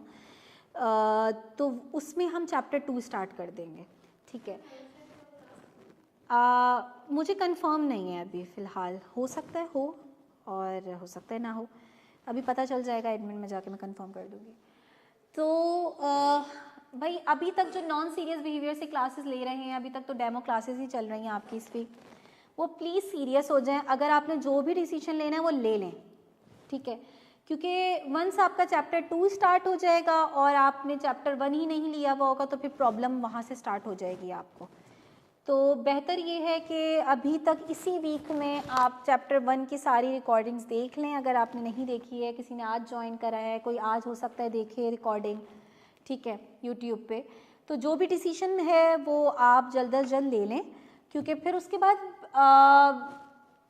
वही वाली बात आ जाती है कि आगे का कवर करें या पीछे का कवर करें रिमेनिंग। तो ये शुरू में आपको लगता है कि ठीक है 3 ही तो क्लासेस हैं, 4 ही तो क्लासेस हैं, लेकिन ये होते होते आखिर में इतनी बन जाती हैं, ठीक है, कि आप पेंडिंग लेक्चर्स कवर कर रहे होते हैं, आपके पास एमसीक्यूज की प्रैक्टिस करने का टाइम नहीं बचता कि लेक्चर कवर करें या प्रैक्टिस करें। तो इसलिए प्लीज़ जो भी डिसीजन मेकिंग है उसको जल्दी ले लीजिएगा। ये कॉन्सेप्ट इकोनॉमिक्स में बहुत इंपॉर्टेंट है। इकोनॉमिक्स में हम एक बात करते हैं, बहुत एक फेमस एक सेंटेंस यूज़ किया जाता है कि भाई there is no free lunch, there is no free lunch. Economist में ना वो वाली बात है, वो एडम स्मिथ की जो सेल्फिश वाली बात थी ना, सेल्फिश बंदा, वो इकोनॉमिस्ट के अंदर कहीं ना कहीं पाई जाती है। इकोनॉमिस्ट कहते हैं मुफ्त में तो कोई चीज़ नहीं मिलती भाई, हर चीज़ की कोई ना कोई कॉस्ट है, ठीक है ना। There is no free lunch, मुफ्त में कुछ नहीं मिलता आपको। अगर कुछ मिल भी रहे तो उसकी कोई ना कोई कॉस्ट ज़रूर है जो आपको मॉनेटरी टर्म में नहीं दिख रही, पर उनकी नॉन मॉनेटरी टर्म अपनी टर्म पे कॉस्ट है। आपको यूट्यूब से फ्री लेक्चर मिल रहा है तो उसकी एक तो अपॉर्चुनिटी कॉस्ट ये है, तो अगर तो उस बंदे ने खुद ही डाला हुआ है, अलाउ किया हुआ है तो चलो। दूसरी कॉस्ट क्या है उसकी कि भाई अगर तो कुछ लोग कहते हैं भाई मुफ्त में अगर फ्री कोई ऐसे लेक्चर्स पढ़े हुए हैं जिनका एक्सेस लिमिटेड दिया गया, आपने उसकी रिकॉर्डिंग करके, कुछ लोग कर रहे होते हैं ना स्क्रीन रिकॉर्डिंग करके शेयर कर देते हैं, चलो वही भलाई करने के लिए, तो उस बंदे ने अलाउ नहीं किया हुआ, ठीक है ना, इसकी एक कॉस्ट है, ठीक है, जो आपको दिख नहीं रही मॉनेटरी टर्म में, ठीक है ना। खैर वो एक अलग बात हो गई।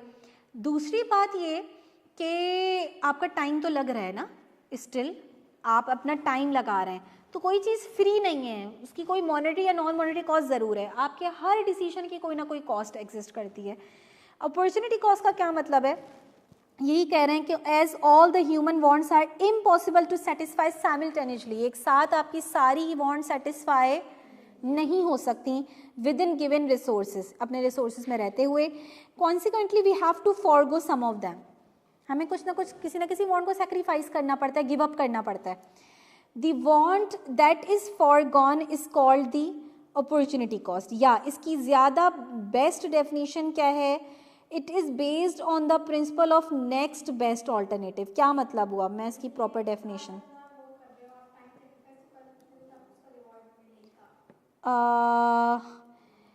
नहीं, असल में अपॉर्चुनिटी कॉस्ट क्या है आपकी,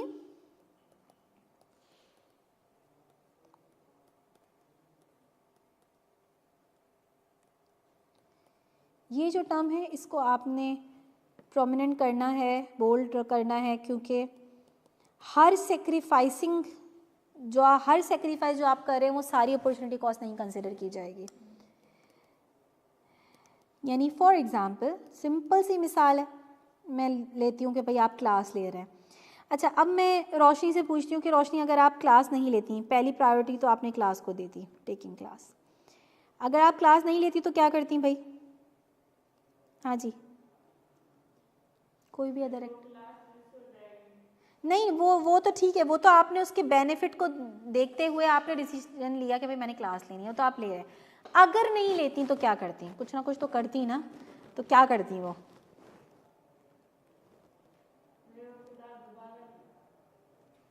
रोशनी बहुत पढ़ने वाली है, रोशनी क्लास से नहीं निकल रही है, कह रही है मैंने किसी ना किसी तरह घूमते फिरते क्लास में ही रहना है।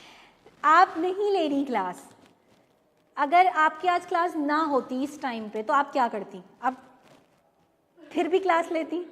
नहीं, आके बैठ जाऊंगी मैं क्लासरूम में। रोशनी कोई घर पूरे दिन क्या करती हो? क्लास लेती रहती हो? तो फिर कोई दूसरा ऑप्शन नहीं है, कोई फैमिली टाइम, कोई सोना वोना, घर का काम, ठीक है ना, ये बहुत काम करने वाली हैं, ये घर का काम करती हैं, ठीक है ना। अच्छा हाँ जी, दुआ नाम था, अनम नाम था आपका, हाँ शुक्र। अनम, आपकी सेकंड प्रायोरिटी क्या होती? लेजर टाइम, ठीक है, आप लेजर एंजॉय करती, ठीक है, फ्री टाइम, मोबाइल स्क्रॉलिंग बोलते हैं इसको। आपने जो है ना एहतियात से जो है ना वो फ्री टाइम बोल दिया उसको। हाँ, आपका क्या होता है भाई लामिया? ओह, इसकी बहुत बड़ी कॉस्ट है भाई, ये ट्यूशन पढ़ा रही होती। हाँ भाई उबैदुल्ला, सो जाते, ये मेरी सेकंड प्रायोरिटी होती है ज़्यादातर एक्टिविटीज़ की, स्लीपिंग। आप देख रहे हैं कि अच्छा, अब रोशनी से मैं नहीं पूछ रही भाई, रोशनी तीसरा बड़ी मुश्किल से ही बता पाएगी। अगर आप लेजर टाइम, आप फ्री टाइम नहीं स्पेंड करती, अगर आप उसके अलावा कोई आपके पास ऑप्शन होता तो फिर आप क्या करती? थर्ड ऑप्शन क्या होता आपका? बाहर चली जाती, ठीक है ना, ठीक है, आप दोस्तों के साथ, ठीक है ना, फ्रेंड्स टाइम आप इंजॉय कर रही होती, बाहर कहीं निकल जाती। तो अब देखें क्लास लेने की अपॉर्चुनिटी कॉस्ट अनम की क्या है, वो लेजर टाइम जो अब उनको पहले मिल सकता था वो नहीं मिला, वो इन्जॉयमेंट जो अब एक फ्री टाइम में उनको बैठ के फील होता कि यार फ्री बैठे हुए हैं, मोबाइल देख रहे हैं, मज़े, ठीक है ना, अब वो उनको इन्जॉयमेंट, वो बेनिफिट नहीं मिल पा रहा क्लास लेने की वजह से। हालांकि उनके पास एक और अल्टरनेट भी था, वो फ्रेंड्स के साथ भी निकल सकती थी, फ्रेंड्स टाइम भी उनको मिल सकता था, लेकिन ये उनकी अपॉर्चुनिटी कॉस्ट नहीं कहला रही। क्यों? Opportunity cost is the cost of next best alternate that you foregone. अगर मैं ये ना करती तो मैं क्या करती? ये एक पूरी लिस्ट नहीं है कि भाई ये भी कर सकते थे, ये भी कर सकते थे, ये सारी चीज़ें जो सेक्रीफाइस करेंगे, सारी अपॉर्चुनिटी कॉस्ट नहीं है। जो सेकंड बेस्ट ऑल्टरनेट था ना, जो आप बोलते हैं यार यहाँ पैसे लगा दिए, अगर यहाँ नहीं लगाता ना तो मैं यहाँ लगाता, बस मुझे यहाँ लगाने थे, लेकिन क्या करूँ यहाँ लगाने पड़ गए। तो वो जो आपका सेकंड बेस्ट ऑल्टरनेट है ना, जो आपने सोचा हुआ था कि अगर ये नहीं करता तो ये करता, वो ना करना आपके इस काम की अपॉर्चुनिटी कॉस्ट है। बात आ रही है समझ में? थर्ड ऑल्टरनेट भी हो सकता है, फोर ऑल्टरनेट भी हो सकता है, बहुत सारे ऑल्टरनेटिव हो सकते हैं, लेकिन वो जो सेकंड बेस्ट ऑल्टरनेट जो आपके लिए सबसे बेस्ट था, जो आपने सोचा हुआ था कि यार या तो ये या तो ये, वो जो सेकंड बेस्ट ऑल्टरनेट आपने सेक्रीफाइस करा है, उसको हम क्या बोल रहे हैं? Opportunity cost. जैसे कि यहाँ पे एक पिक्चर में आपको दिख रहा है कि एक बच्चा है जो कि पूरी रात एग्जाम के लिए पढ़ रहा है, नेक्स्ट डे जाहिर है उसको नींद आ रही है बहुत, क्योंकि पूरी रात वो सो नहीं पाया, तो उसकी अपॉर्चुनिटी कॉस्ट क्या है? A good night sleep. ठीक है ना? तो एग्ज़ाम के लिए पढ़ना जाहिर है ज़रूरी है, अगर पहले से पढ़ लेता तो उसको ये वक्त नहीं देखना पड़ता, लेकिन उसने भी आप लोगों की तरह सोचा कि मैं एक रात पहले पढ़ के एग्ज़ाम पास करूँगा, उसने पूरी रात एग्ज़ाम के लिए पढ़ा, जिसकी वजह से हुआ क्या कि एक अच्छी नींद उसको सेक्रीफाइस करनी पड़ी। तो ये आपकी अपॉर्चुनिटी कॉस्ट है। हमने कितने इकोनॉमिक एजेंट्स पढ़े थे? 4 इकोनॉमिक एजेंट्स पढ़े थे हमने। पार्टिसिपेंट्स ऑफ एन इकोनॉमी याद है? ये अब जब हम आगे बढ़ें और जब मैं कोई प्रीवियस कॉन्सेप्ट पूछूं तो मुझे ऐसे पता चलेगा, जब आप लोगों के फेसेस से पता चल जाएगा, जब आप लोगों के फेसेस ऐसे बनेंगे ना, पता चल जाएगा ओहो रिवीजन नहीं है, ज़ीरो रिवीजन, अच्छा ऐसा भी कुछ पढ़ा था, कुछ जहन में नहीं आ रहा। तो ये वाली फेसेस एक्सप्रेशन जो है ना वो नहीं होने चाहिए। मैं रैंडम पूछ लूँगी कहीं किसी से भी, और मुझे भाई इस बात पे बहुत गुस्सा आता है। वैसे तो मैं इतना गुस्सा करती नहीं हूँ, लेकिन मुझे कुछ चीज़ों पे आ जाता है, तो प्लीज़ अपना रिवीजन प्रॉपर रखिएगा। आखिर में रोना बच्चों ने मैं सोचा हुआ होता है, आखिर में मतलब जब तक मुश्किल हालात नहीं आएंगे ना तब तक कोई काम नहीं होगा। हाँ, नहीं पढ़ा जाता जब तक टेंशन नहीं आती है ना, या मैं कहती हूँ भाई बगैर ठोकर खाए संभल जाओ, लेकिन आजकल का बिहेवियर ये हो गया बच्चों का, ठोकर खा के संभलेंगे, एक दफ़ा रुकेगा तो अब नेक्स्ट अटैम्प्ट में लगे पड़े होंगे। ठीक है ना? सारी स्ट्रेटेजी टीचर की बताई हुई यूज़ कर रहे होंगे, लेकिन फर्स्ट टाइम नहीं यूज़ करेंगे क्योंकि वो प्रेशर नहीं फील हो रहा ना। तो ये वाली बात है। तो हमने 4 इकोनॉमिक एजेंट्स पढ़े थे, अभी अभी मैंने आपको शुरू में रिवाइज करवाए, क्योंकि वो थी नहीं, हो सकता है वरना आप लोगों के भी वही एक्सप्रेशन होते हैं जो इनके हैं। तो हाउस होल्ड, फर्म्स, गवर्नमेंट, ये सारे हमने पढ़े। ये सब अपने डिसीजन मेकिंग में अपॉर्चुनिटी कॉस्ट फेस कर रहे हैं ना। हाउस होल्ड क्या अपॉर्चुनिटी कॉस्ट फेस कर रहा है कि उसके सामने उसकी लिमिटेड इनकम है और उसके पास डिफरेंट गुड्स की अवेलेबल है। लेट्स से हम 2 गुड्स ले लेते हैं, उसको बोला जाता है गुड ए गुड बी। वो कह रहे हैं भाई इनकम लिमिटेड होने की वजह से क्या तो गुड ए पे स्पेंड किया जा सकता है या गुड बी पे। अगर वो गुड ए सिलेक्ट करता है तो गुड बी से जो उसको सेटिस्फेक्शन मिल सकती थी वो उसकी अब क्या हो गई? अपॉर्चुनिटी कॉस्ट हो गई गुड ए की कंजम्पशन करने से। कॉस्ट क्या है? जो आप सेक्रीफाइस कर रहे हो। गुड ए को कंज्यूम करना सेक्रीफाइस नहीं है। सेक्रीफाइस क्या है कि गुड ए को कंज्यूम करने की वजह से जो गुड बी ना कंज्यूम कर सके, वो आपको गुड ए को कंज्यूम करने की कॉस्ट है, अपॉर्चुनिटी कॉस्ट। इसी तरीके से फर्म्स की अपॉर्चुनिटी कॉस्ट क्या है कि गुड ए प्रोड्यूस कर लिया लेकिन गुड बी नहीं प्रोड्यूस कर पाए। जो गुड बी प्रोड्यूस करने पर जो प्रॉफिट हो सकता था वो नहीं होगा, अपॉर्चुनिटी कॉस्ट। गवर्नमेंट की क्या अपॉर्चुनिटी कॉस्ट है? एजुकेशन पे ज़्यादा लगा दिया तो बाकी सेक्टर पे, हेल्थ पे, बाकी सेक्टर पे कम लगा पाएंगे। तो जो सेकंड बेस्ट ऑल्टरनेट था कि अगर एजुकेशन पे इतना नहीं लगाते तो फला सेक्टर पे लगाते, वो क्या हो जाएगी? अपॉर्चुनिटी कॉस्ट हो जाएगी। तो हर इकोनॉमिक एजेंट, उसको हमने डिसीजन मेकर बोला, क्योंकि जब भी वो कोई डिसीजन लेता है तो कोई ना कोई कॉस्ट बेयर कर रहा होता है। हम आगे जाके पढ़ेंगे कि जब कोई गवर्नमेंट पॉलिसी लगाती है तो उस पॉलिसी के पीछे उसका कोई ऑब्जेक्टिव होता है ना कि ये पॉलिसी लगा रही हूँ महंगाई कम करनी है, लेट्स से, तो महंगाई तो कम हो जाएगी लेकिन कुछ ना कुछ कॉस्ट उसको ज़रूर बेयर करनी पड़ेगी। ऐसा नहीं है कि हर पॉलिसी के सिर्फ पॉजिटिव साइड इफ़ेक्ट्स आए, उसका कोई ना कोई नेगेटिव साइड इफेक्ट, कोई ना कोई अपॉर्चुनिटी कॉस्ट ज़रूर उसके साथ इन्वॉल्व होगी। तो ये हम आगे पढ़ेंगे कि जब भी आप किसी भी तरह का कोई डिसीजन लेते हो तो उसके साथ कोई ना कोई अपॉर्चुनिटी कॉस्ट इन्वॉल्व होती है। इसलिए हम कहते हैं कि there is no free lunch, there is no free lunch. कोई भी चीज़ आपको मुफ्त में नहीं मिलती, उसकी कोई ना कोई कॉस्ट ज़रूर होती है। तो आज की क्लास यहाँ पे एंड करते हैं। ये मैंने बोला नेक्स्ट स्लाइड खोलूँगी, आप लोगों को लगेगा अच्छा एक और कॉन्सेप्ट पढ़ रहे हैं, तो वो मैंने खोले बगैर आपको समझा दी, ठीक है ना। पढ़ा के आइडिया हो गया ना साइकी का। तो ये स्लाइड मैंने पढ़ा दी आप लोगों को। तो हमारी 19 स्लाइड्स तक हो गया है, आपने इसको रिवाइज करना है, अच्छे से पढ़ना है। और आपने क्या करना है, अब जब भी होती है हमारी नेक्स्ट सेशन, कल या मंडे जब भी होता है, तो मैंने आप लोग को MCQ शेयर कर दिए थे। तो अब आपका काम है MCQ सॉल्व करना। और मैं आपको बता देती हूँ कि कहाँ तक आप कर सकते हैं।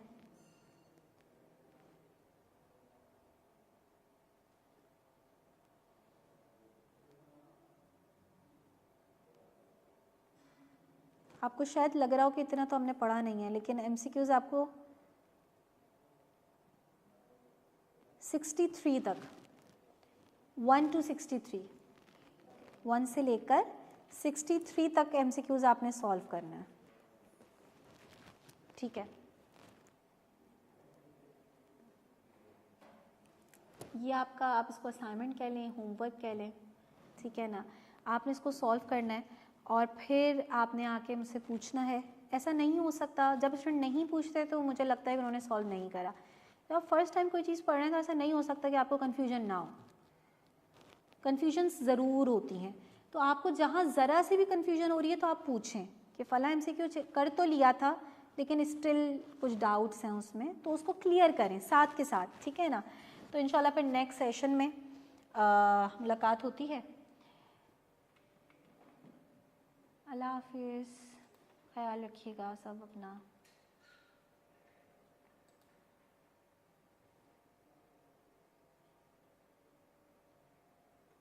हाँ नहीं, आप बोलें।